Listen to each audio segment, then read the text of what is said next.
So now ब्रैडकॉम group और ये कहना गलत नहीं होगा कि welcome to the single digit Broadcom group. अब यहाँ पर 9 रुपये 85 पैसे का लेवल आ चुका है, सिंगल डिजिट में कदम रख दिया है। मार्केट कैप स्मॉल कैप के अंदर 2000 करोड़ का मार्केट कैप को तोड़कर 1985 का करोड़ का मार्केट कैप हो चुका है। सो ऑलमोस्ट डैमेज पूरा का पूरा ऑलमोस्ट हो ही चुका है।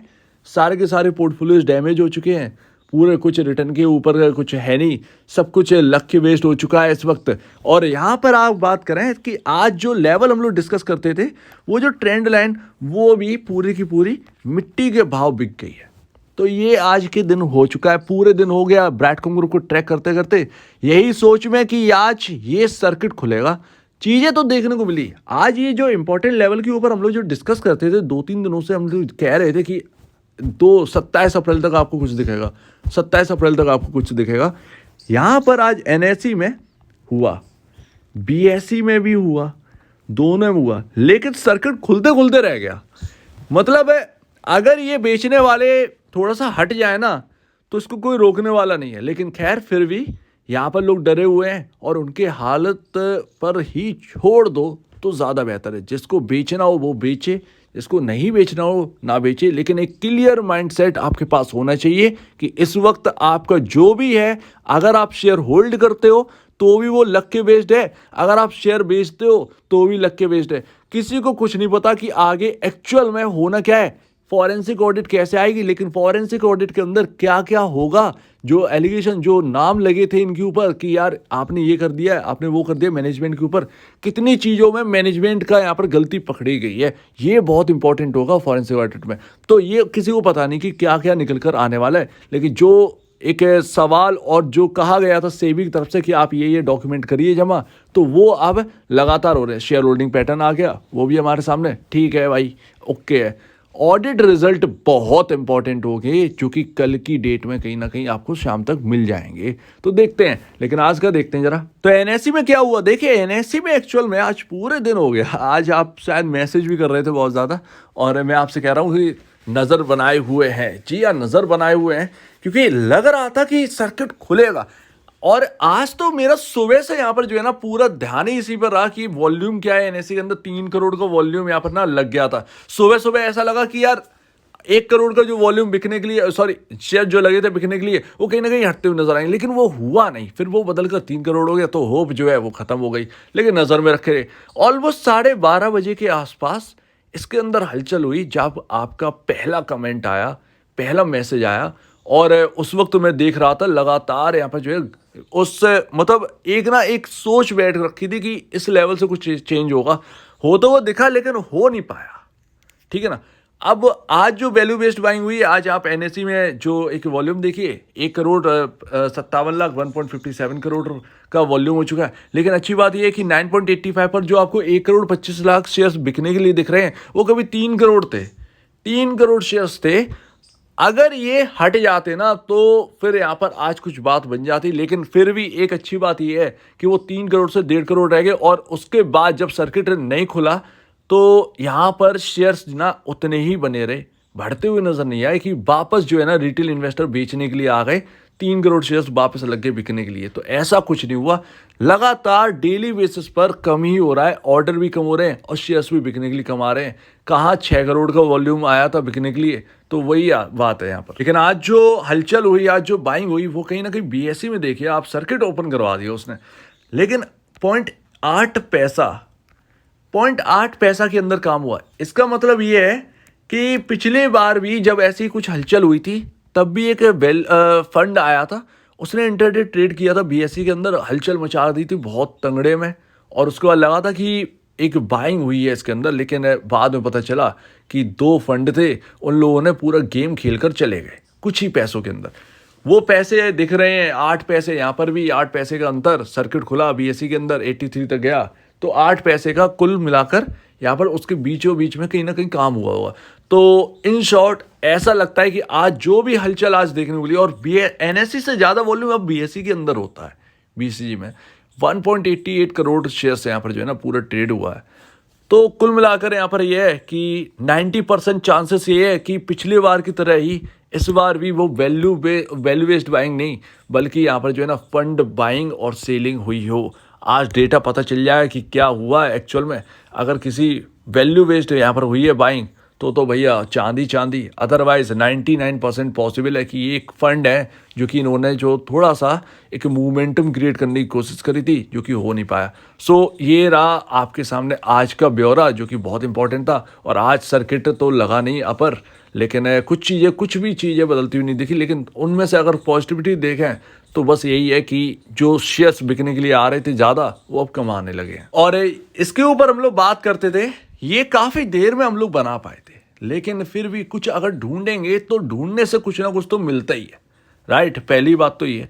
और यस, एक चीज़ मिली है इस पर भी। अब आप ये कहेंगे कि अरे फिर से आ गया ये अपनी पॉजिटिविटी लेकर, क्यों थक जाते हो? वैसे भी सारी चीज़ें बिगड़ी है। जब लोअर टू लोअर सर्किल लग रहे हैं तो पॉजिटिव बात करने में प्रॉब्लम क्या है? ठीक है ना। उन नेगेटिव लोगों से बात कर रहा हूँ, वो जो होल्ड कर रहे हैं और जानते हैं, और बस वो यही सोच बैठे हैं कि नहीं, मुझे फॉरेंसिक ऑडिट देखना है। अगर आपने ये सोच रखा है, और आप, मुझे पता है कि आप इसी वजह से होल्ड भी कर रहे हैं, कहीं ना कहीं 90% लोग तो इसी वजह से होल्ड कर रहे हैं कि फॉरेंसिक ऑडिट एक बार आ जाए, उसको देख लें, उसके बाद कुछ डिसीजन लें। और ये बात हम लोग 40 रुपए के लेवल से करते आ रहे हैं। लेकिन इस वक्त ये कहना गलत नहीं होगा कि इस वक्त सब ना लक वेस्ट है, कुछ भी टेक्निकल वेस्ट नहीं है, कुछ भी यहाँ पर है नहीं। क्योंकि लेकिन एक चीज़ अगर आप देखें ना, एक पॉजिटिविटी यहाँ पर मिली है, एक सिंगल पॉजिटिविटी है, जो कि एक लास्ट ना, एक है इस पूरे जंक्चर में एक लास्ट उम्मीद है। क्या है? सबसे पहले इसके बारे में बात करेंगे। ये आपका जो कैंडल है, इसने भी, ये आपका टाइम है कुछ लास्ट जून 2021। ये सिंगल सिर्फ एक बार ऐसा हुआ है इसके अंदर, सिर्फ और सिर्फ एक बार, कि यहां पर आपका ट्रेंड लाइन ब्रीच हुई है, सिर्फ एक दिन। उसके बाद लगातार यहां पर चेंज होते हुए नजर आया है, पूरा का पूरा माहौल चेंज होते हुए नजर आया है। तो सॉरी, 2021 नहीं है, ये 2022 है एक्चुअली में, 2022 है। यहाँ पर 2022 कर लीजिए, जो लास्ट जून 2022। तो ये रहा आपके सामने बस एक छोटी सी उम्मीद। और ये कहीं ना कहीं गलत नहीं होगा कि इसके बाद कुछ भी ट्रेंड लाइन, उसके नीचे, उसके यहाँ पर जो है ना बिल्कुल सपोर्ट में कुछ भी नहीं होगा। ये सिर्फ एक लास्ट कैंडल है, जो कि एक लौती कैंडल पूरे इस जंक्चर में दिख रही है, जो कि ट्रेंड लाइन के नीचे दिख रही है। और उसके बाद हालात चेंज होते हुए नजर आए थे। तो क्या हिस्ट्री दोहराने वाली है, यही देखना है। अब देखने ही देखना है एक्चुअल में। लेकिन वो सिर्फ और सिर्फ कल का ही दिन होगा जो कि देखने वाला होगा, उसके बाद कुछ भी नहीं। ऑडिट आए, कुछ भी आए, अगर यहाँ पर लोअर टू लोअर सर्किल लगते चले गए तो फिर यहाँ पर चीज़ें चेंज नहीं हो पाएंगी। सिर्फ और सिर्फ ये आज हिस्टोरिकल डे जैसा ही है कि यहाँ पर जो है ना, हिस्ट्री अगर उठा के देखें तो पहले भी एक बार ट्रेंड लाइन के नीचे किया था। आज कुछ हलचल हुई है, आज बीएसई एनएसई पर।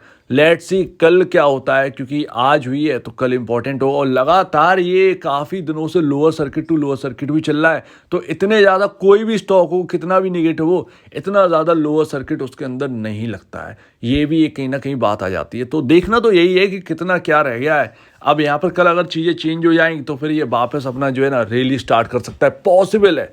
लेकिन देखना पड़ेगा, देखना होगा।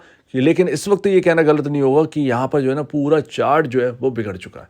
तो कल अगर कुछ बात बनी तो बनी, पहले जैसा हुआ वो अगर इस वक्त भी अगर हो गया तो ठीक है। अदरवाइज फिर तो वो आप समझिए कि डाउन साइड जो है ना वो ओपन है। कितना डाउन जाएगा किसी को नहीं पता, कितना अप जाएगा अब किसी को नहीं पता, ये तो क्लियर है। और मैं दोबारा आग्रह कर दूं, आपको अलर्ट कर दूं कि ध्यान रखिएगा, जो जितने लोग भी हैं होल्ड कर रहे हैं, नया कोई आया है इन्वेस्टर, सारा का सारा लक वेस्ट है। आप भी समझ चुके होंगे, पूरा का पूरा लक पर डिपेंड है।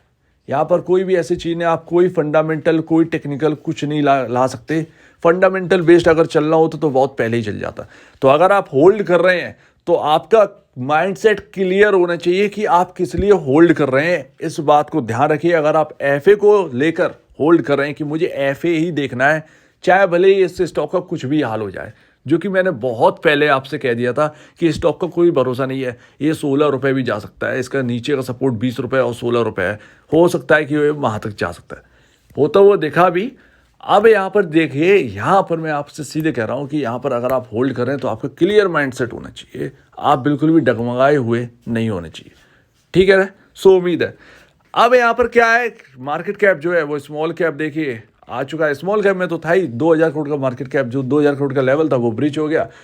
एक चीज और ध्यान रखिएगा यहाँ पर क्या है, अगर यहाँ पर कल चीजें बदलती हुई नजर आई, कल अगर बदलती हुई नजर आई तो पॉसिबल है कि यहां पर बहुत तेजी से चीजें बदलें और यहां पर आपको बाइंग दिखे। तो अगर आज वैल्यू बेस्ड बाइंग हुई होगी तो फिर यहां पर कुछ ना कुछ कल यहां पर हो सकता है, ध्यान रखिएगा। अदरवाइज चीजें ऑलरेडी बिगड़ चुकी हैं, अब और बिगड़ने के लिए है ही क्या। ठीक है, ऑलमोस्ट यहां पर प्राइस डैमेज हो चुका है। बस बच्चा कुचा है, खेल रहे हैं भाई, बच गया तो बच गया, अदरवाइज यहाँ पर जो है ना फंसे हुए तो हैं ही, और कितना फंसा लोगे, बच्चा कुचा हमारे सामने ही। तो ये है। तो अभी बस मैं तो यही चाहता हूं कि फॉरेंसिक ऑडिट से पहले ये स्टॉक सिंगल डिजिट में नहीं बल्कि डबल डिजिट में आ जाए, हमारे लिए यही बेनिफिट होगा। और ये कहीं ना कहीं 21 रुपए के आसपास आ जाए, बस इतनी ही दिल की चाह है कि यार ये एफए से पहले 21-22 रुपए आ जाए, बस ये इतना डूबता हुआ नजर ना आए। एकदम डाउन जाएगा, अगर बिल्कुल डाउन होगा तो हमें ही प्रॉब्लम होगी, क्योंकि ना 21 रुपए के अगर आसपास हो और फॉरेंसिक ऑडिट अगर आता है तो फिर यहां पर वो एक ना चलने में दिक्कत नहीं होगी, ये भी एक बात आ जाती है। सो लेट्स से देखते हैं, लेकिन इसके चांसेस पता नहीं होंगे भी या नहीं होंगे। इसको देखकर आप बहुत ज्यादा उत्साहित मत हो जाना, 99% चांसेस है कि ये नहीं होगा। और ये रहा पी रेशियो, बताना जरूरी था तो बता दे रहा हूं। पी रेशियो 1.44 पर आ चुका है इस वक्त, जो कि सबसे लोएस्ट है। तो बस ये एफ ए अगर ये ना होता और ऐसी क्वालिटी, ये नंबर्स किसी अच्छे स्टॉक के अंदर होते, ठीक है ना, तो फिर यहाँ पर ना वो चमक जाता वो स्टॉक। लेकिन क्या कर सकते हैं, एफ ए यहाँ पर जो है ना वो लटका हुआ है इसके साथ और वो हटने नहीं दे रहा। सो यही है अब कि पूरा का पूरा लक वेस्ट है। क्या निकल के आया, कैसे निकल के आया पता नहीं, बस ये पूरा मामला जो है बिगड़ा हुआ है। कल अगर हिस्ट्री की तरह अगर देखें, कल अगर चीज़ें बदल गई तो बदल गई, अदरवाइज वो डाउन साइड तो जा ही रहा है, कोई बेस तो पा नहीं रहा है, वो डाउन साइड ही यहाँ पर हो सकता है कि वो डाउन साइड ही जाए। तो ये रही पूरी बात। उम्मीद है आपको पूरी बात यहाँ पर अच्छी लगी होगी। आपका क्या कहना है इसके ऊपर कमेंट सेक्शन में कहिएगा। और अगर आपको इस वीडियो में प्रॉब्लम है, कुछ पूछें, कुछ कहना है तो प्लीज़ कमेंट सेक्शन में कहिएगा। और अब दीजिए वीडियो देखने के लिए बहुत धन्यवाद दोस्तों।